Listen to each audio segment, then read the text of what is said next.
It has been a while since I've made a video.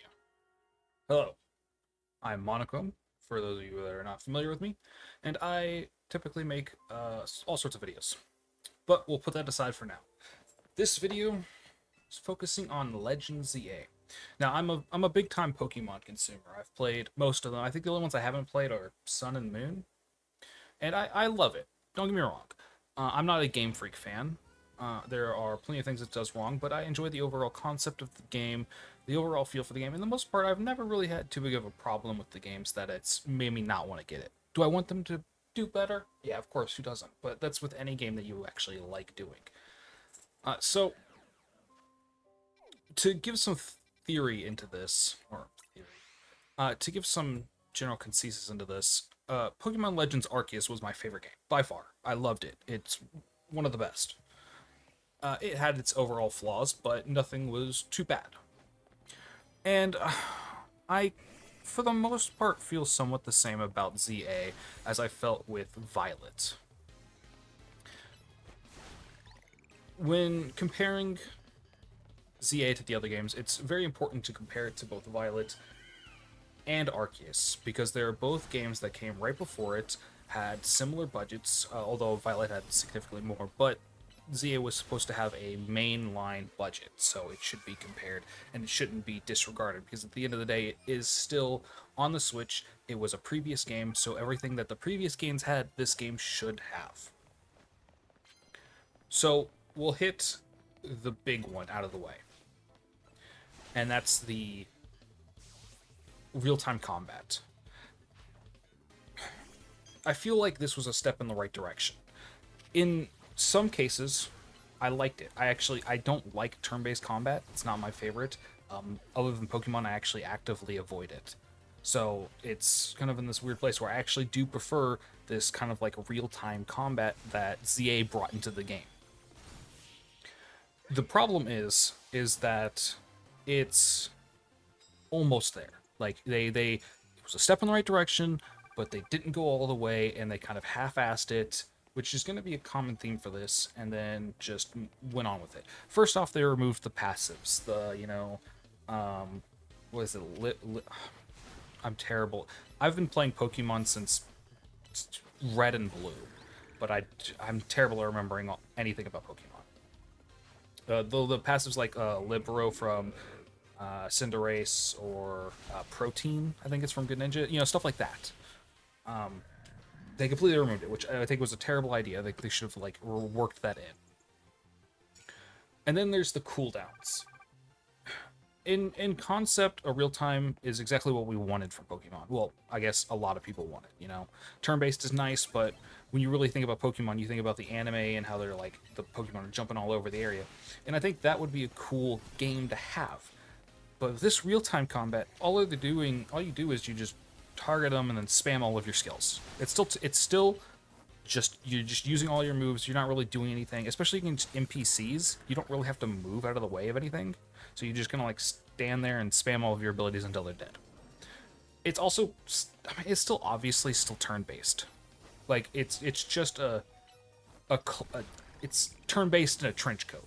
Let's be real here, because you're still just, you'll do something, they'll do something, and then speed rarely impact it unless you do a fast move, but usually NPCs can do it faster than you because they have AI targeting versus our targeting, which you have to like do like this weird internal cooldown.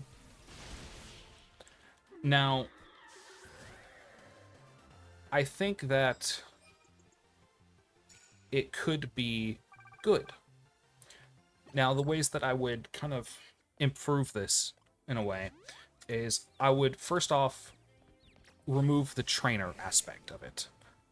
It was extremely clunky and weird trying to move yourself around and just have the Pokemon follow you. It would never work out right. Your Pokemon would still be in the area, and you usually, if you dodged it, since they follow you, they would still be in it, so they would still get hurt, or they would just move super late. So it was never actually good. Now, the way you fix this was just remove the trainer. Just like in how, I guess, the anime, for example, how they kind of just stand there at the sideline, kind of like yapping orders. That's the same thing, essentially, is how it thematically would play out.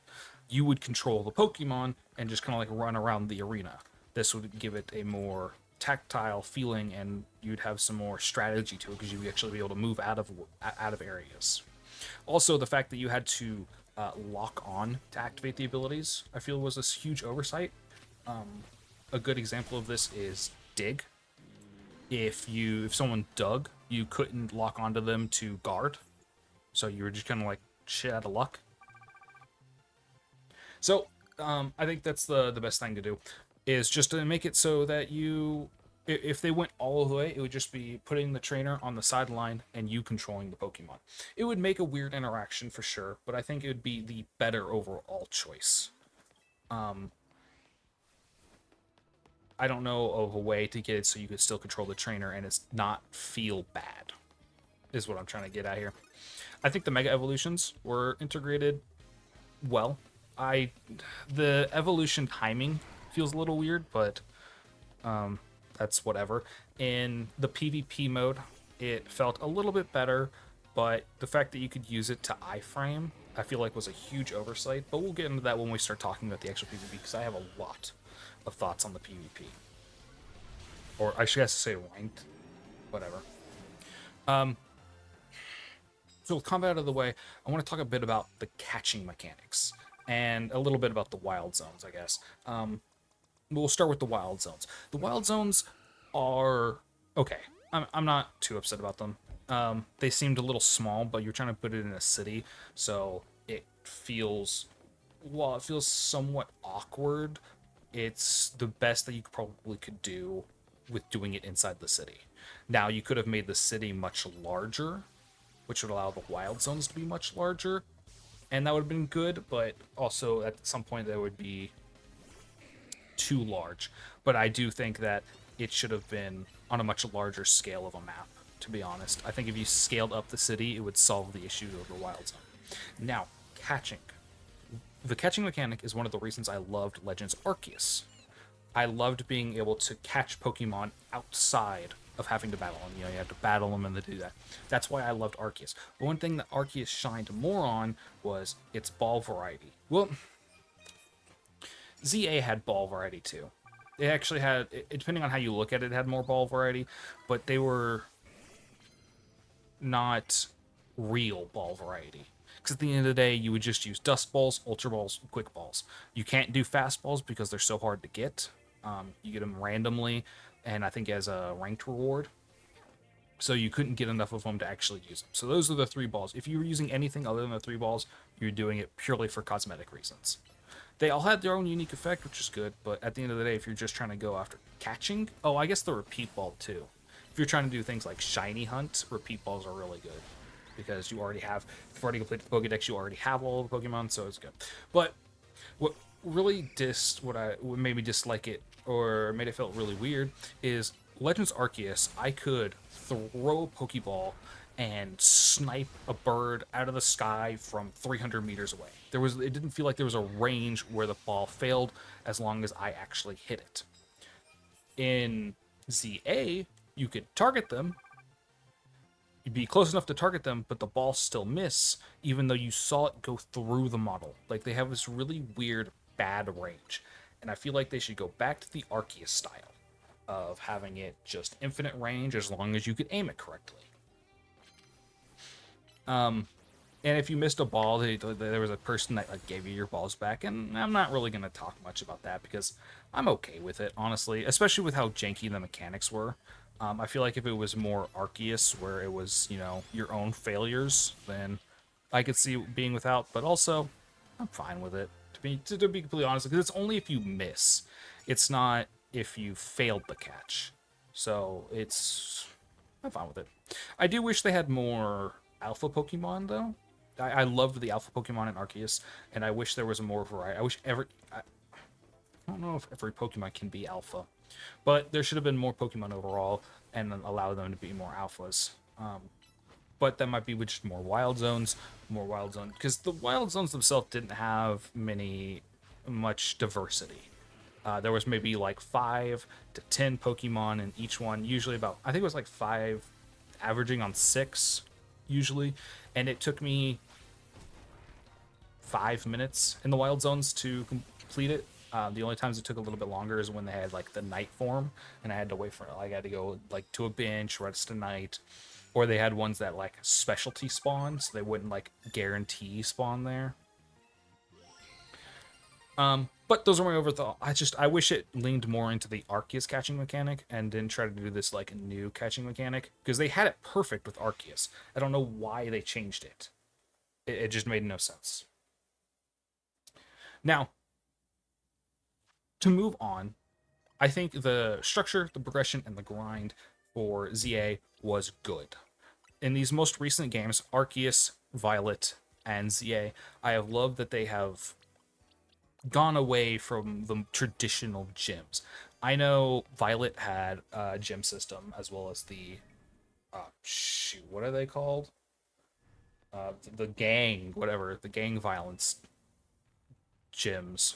They were Violet was still basically a gym setup, but it had a more of a free form where you could go wherever you want. They were still tied to levels, so there was like the obvious suggested one way you could go, but you didn't have to do that. I didn't. I think one of the first ones I went to was the water one, and boy, was that a mistake. But it allowed you to go in any way you want, which is what I like. But Arceus and ZA didn't follow that, probably because it's a Legends title, and even though it's considered a mainline game, it wasn't. It was still considered, like that weird spin-off area where they didn't do gym leaders. But I actually prefer that. I actually prefer the lack of gym leaders. Now, don't get me wrong, I do like doing gyms, and ZA it was basically a gym. Let's not fluff it any. It had the Royale system, and then once you at certain points of the story, you'd get a challenger. That was like a direct comparison to a gym. You fight the gym leader, get to the next stage. It was basically the same thing. I think Arceus is a little bit better because I liked. So this is going to go into a different thing. I liked the Arceus style better, of not really anything, a gym leader or anything like that. These token fights are nice, but it's whatever. I think Arceus did it better with the story flow and everything, or Violet specifically did it a lot better too. What I really liked was Arceus's, what were they, like the wardens or something? I don't know, it's been so long since I played it. The wardens, the big mobs where you had to like actually do like this fight, and it was you against them. I loved that. If you incorporated that, like a mixture between that and the rogue megas would have been great. I wish they did a lot more rogue megas, and I kind of wish they were a lot more frequent, like the Terra raids in Violet. They weren't just these very specific story, but they, released a whole lot more. They designed a whole lot more so they could have their own unique fights, and you'd run into them all over the map. That would have been so great. But I wanted that more like the roguelikes, or not rogue megas tried to do what you would do in the Warden fights in Arceus, where it was like, they did their own thing, like they did these mechanics, and you'd have to like react and then damage them during that. But they did it very lackluster, and for most part, you could just ignore it. Like they were super basic, and you could just ignore them. So it didn't really do anything. While the Arceus one, you actually had to, you had to dodge. I wouldn't call it like Dark Souls, obviously, because it was nowhere near as difficult. But like it was pretty intense, especially the very final one where you're fighting Arceus themselves. That was so fun and so interesting, especially the amount of complex stuff. Like if they did that with roguelikes and just made it where you had to fight with your Pokemon, that's fine. But if you bring back to my previous topic of controlling the Pokemon, I feel like that would have been a lot better, You having to dodge all the things as your Pokemon and then use your abilities and stuff, making sure you have time and everything. I think that would have been just like the perfect thing. And then having them just be more often than the 9 in the story. I don't remember how many in the story. They were super forgettable. I think the final 3 were the biggest, or the best, because they had like a lot more mechanics than the first couple ones, like the first 5 or so. But they were still, the Arceus was just better. I feel like if they leaned more into the combat and then pulled everything from Arceus, that'd be great. I would say the next biggest thing is probably the research. It gives it with the Legends things having their own research. Arceus, you had to like research the Pokemon. They had like quests. I think it was like you had to catch 10 of the same Pokemon or do some weird things. It was all right. It was pretty fun. It got a little way too tedious. But ZA's version was the Mabel quests, and it was once again way too tedious. It had the nice things, complete the Pokédex, complete the mega, collect all the Mega Evolution Stones, catch certain types of, catch enough certain types of Pokemon a little bit past completing the Pokédex. I think it was like 50 of each type. Collect Mega Shards. The biggest one I hated was the battles. It was a good concept, but 1,000 battles is just way too tedious. And if you think it's not, you're wrong. I'm sorry, but you're wrong. Actually, I'm not sorry. You're just wrong. 1,000 is just too much. I gave up on just doing the nighttime battles because there was just too much to do. 1,000 was just too much. Instead, I just went to the cafe tournaments or whatever and spammed the lowest one that was like 3 battles, and just spammed them until I was done. And I wasn't even looking at my screen. I just pulled out like Aqua Jet or Extreme Speed and just spammed A until it pull up fighting, and then targeted Extreme Speed, target Extreme Speed, target Extreme Speed, move on to the next, rinse and repeat. I think you could even bind that to a turbo controller if you had a turbo, where you could just either just do some macro to do that, or put on Rocky Helmet and just let them destroy themselves. It was just way too tedious. I feel like they could have reduced that way down, maybe 600, because 500, I got comfortably 500 by the time I finished the game, doing all of the side quests and everything. So I think 600 would have been a great idea where you had to still go out and do it after the main story, or after like completing the game. Great stuff.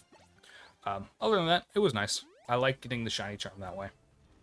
I think I would have preferred that if they would have lowered down the monotonous of it, or the tediousness of it, it would have been perfect. Especially since it kind of... I wish the rewards wasn't just the HMs or the TMs or whatever they were. I wish they were more unique rewards. Even if it was just EXP or the charm, like all of the charms, I think it would have been better. Than just unlocking that's how you unlock all the TMs. Because then, like, if it was a TM that you wanted, but you needed to reach level, like, 40, you're not getting that until way late into the game, way past the story, essentially. So it was just bad rewards as well. I feel like they could have easily fixed it by just not making it HM and TMs and making them something more usable, like in-game stuff like bottle caps and power bracelets and stuff like that. Just stuff that's like for min-maxy stuff rather, and like EXP candies, rare candies, stuff like that. Now, one of the biggest complaints about the game was the graphical quality, and I'm not going to defend it. They could have done... I might have defended it if it wasn't for their most recent game coming. Like, Game Freak announced a visually stunning game. And that's why I'm not going to defend it all that much, because compared to that, it is atrocious. They got by with the littlest of stuff, and it's very obvious that they don't care anymore, or they know they can get away with it type deal, because the buildings were flat. You would know. One of the people I talked to, there's a dude at the gas station. I'll go and get a drink, and we'll talk sometimes about Final Fantasy 14 or some other various games, and then Pokemon's been the most recent one. And I talked to him about the buildings, and he was like, don't worry about that. You won't even notice it. Guys, I noticed it. I'm sorry, but even when I'm zooming around town, clocking every Pokemon I can, I still notice it. It's a flat wall. You're gonna notice it. And it's ridiculous. There's no reason for that to have been like that. Just none. However, visually, it's fine. If you ignore the buildings, everything else is pretty fine. The terrain is fine. It's on par with Violet and Arceus. The sky, it's fine. Everything is fine outside of that. Like Wild Zone 20 is beautiful. If they would have made everything like Wild Zone 20, the game would have been perfect. Well, I wouldn't, maybe not perfect, but visually it would have been perfect. I would have been fine with it. So I think that's the biggest thing, is that they should just spend more time on it and make everything as visually well built as Wild Zone 20. Now,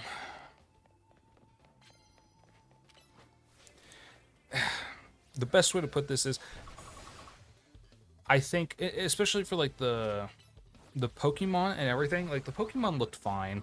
A lot of their textures was perfectly fine. Like everything was fine except for the like terrain. You know, the buildings, the grass textures. I feel like it could have just, if they would have spent more time, I guess more budget on it. The Pokemon animations, I guess I would have loved to see more Pokemon animations. You know, because a lot of them, like Ice Punch, the Pokemon's not punching.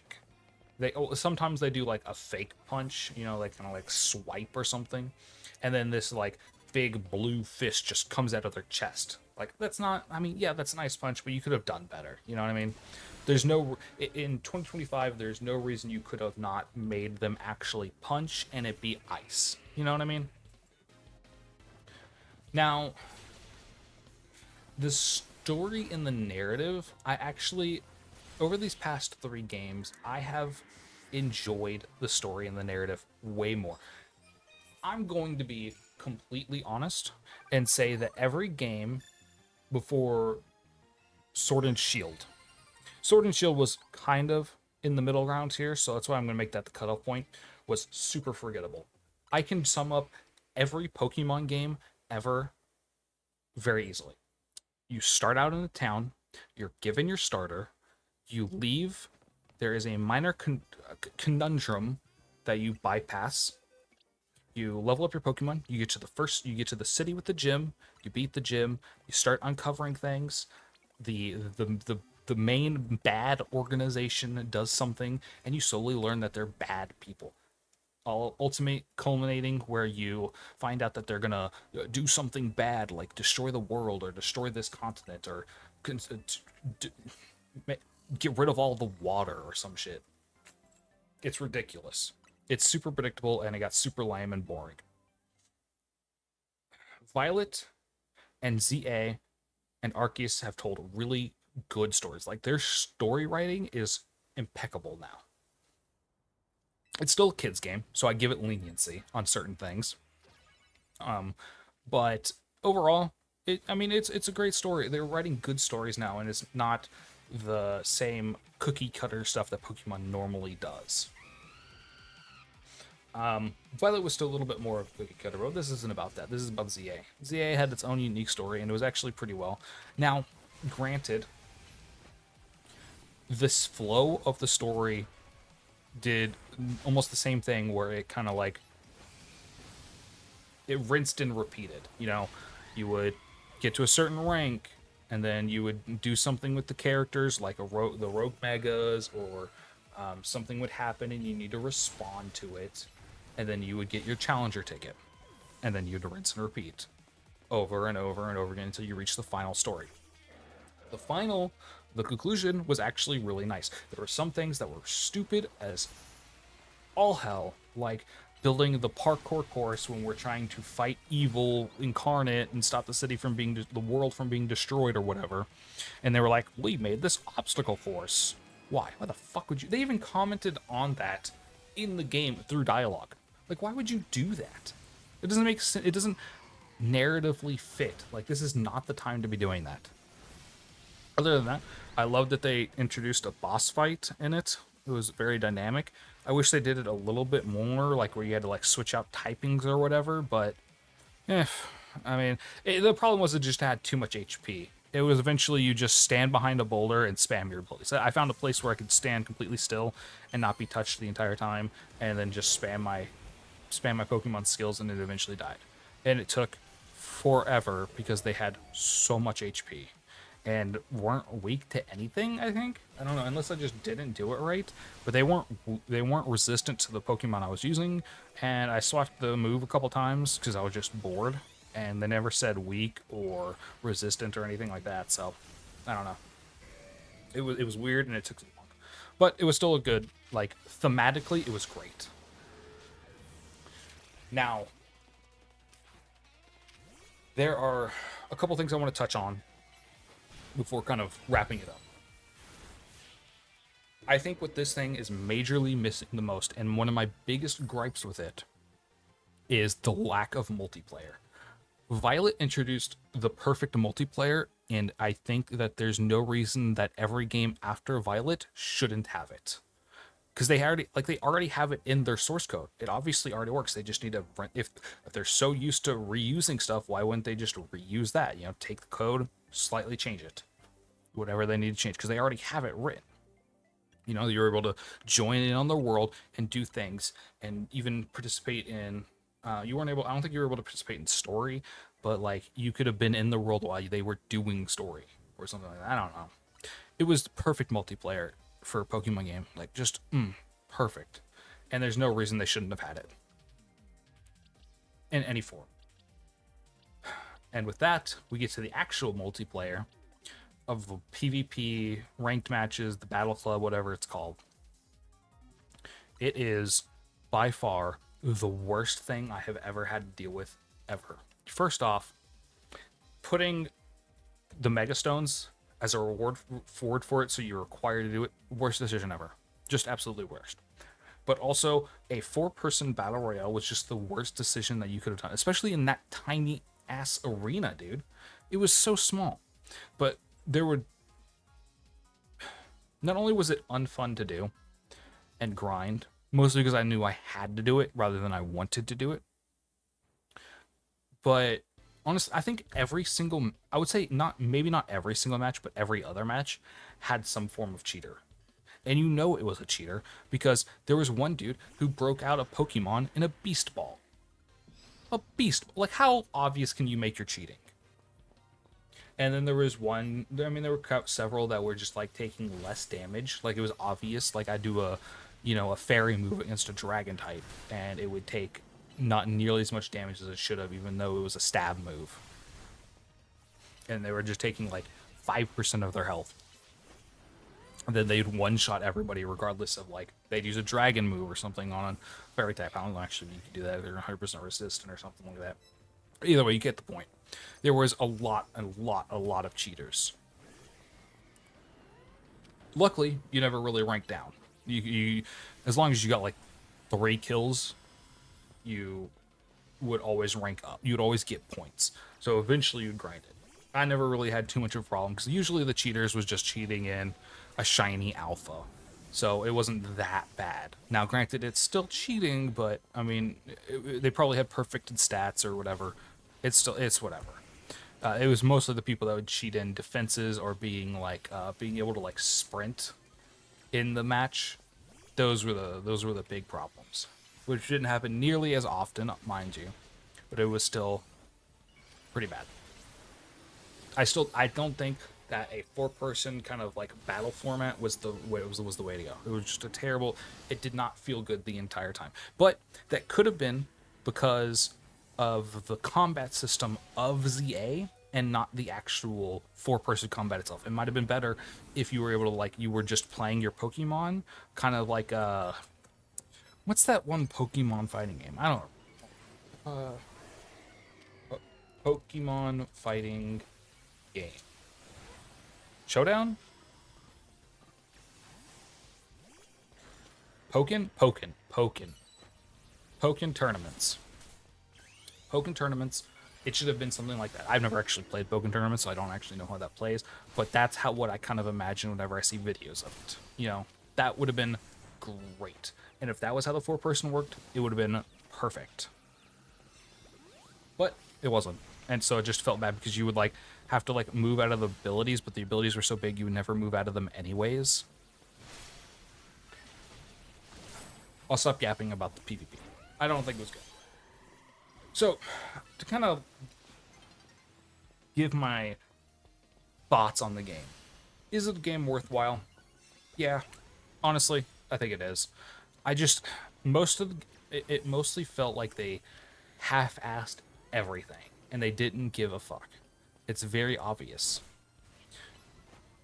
I hope they lean more into this real-time combat and make it better because I prefer that over the turn-based. I hope they keep leaning into what Legends does, which is being able to catch outside. Like if they brought back the catching mechanics from Arceus and maybe fine-tuned it a little bit more, because I'm sure there were some glaring flaws that I'm just not remembering, it would be perfect.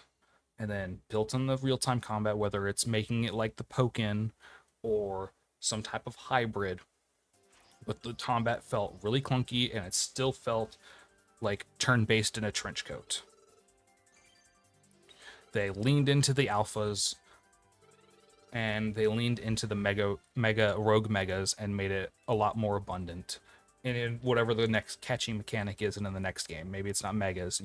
I think one of the rumors is Legends Galar, rogue Dynamaxes instead in the real time, where you're having to fight these giant colossal Pokemon, and they're all over the place like the raid dens were.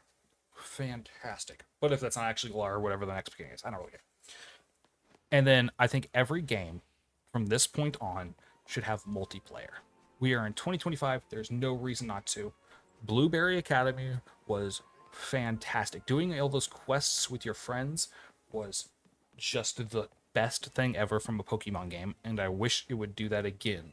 Blueberry Academy, and then just the multiplayer, being able to join in someone's world and play with them and roam around and do whatever you wanted with them. It was just so great. I think every game should have that. So overall, CIA was a fun game. I enjoyed my time. There were gripes I had with the story. There were gripes I had with most of the things, but I still think it was overall good and a step in the right direction.